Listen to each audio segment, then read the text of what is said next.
அடிக்கிற வெயிலுக்கு ஒரு கப் அளவுக்கு தயிர் சாதத்தை ஹோட்டலில் வாங்கினீங்க அப்படின்னா 45 ரூபாலேருந்து 55 ரூபா ரேட்டில் போடுறாங்க. இதை நம்ம வீட்டில் ரொம்ப ஈஸியாக தான் செஞ்சுருவோம்.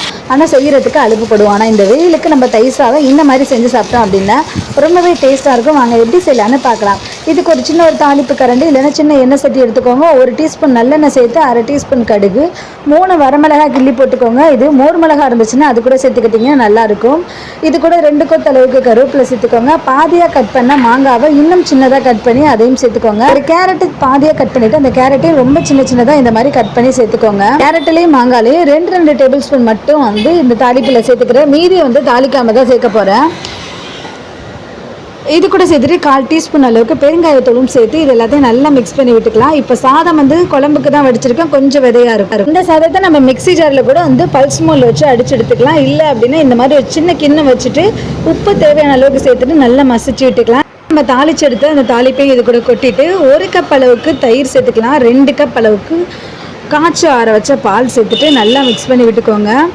இந்த சாதத்தை நீங்கள் காலையில் 11 மணிக்கு கலர்னீங்க அப்படின்னா 1 மணிக்கு சாப்பிடும்போது பாலும் தயிரும் நல்லா மிக்ஸ் ஆகி ஒரு சூப்பரான ஒரு டேஸ்ட்டை தரும். கடைசியாக இது கூட கொஞ்சம் போல் கொத்தமல்லி தூவி இறக்கிடுங்க. அவ்வளோதான். அந்த சூடான சாதத்தை நான் இன்றைக்கி வாழைக்காய் வறுவல், கருவேப்பிலை துவையல், கொஞ்சம் போல் நார்த்தங்காய் ஊறுகாயோட சாப்பிட்டா ரொம்பவே டேஸ்ட்டாக இருந்துச்சு. கண்டிப்பாக ட்ரை பண்ணி பாருங்கள். பிடிச்சா நம்ம சேனலில் ப்ளீஸ் சப்ஸ்கிரைப் பண்ண மறந்துடாதீங்க. தேங்க்ஸ் ஃபார் வாட்சிங்.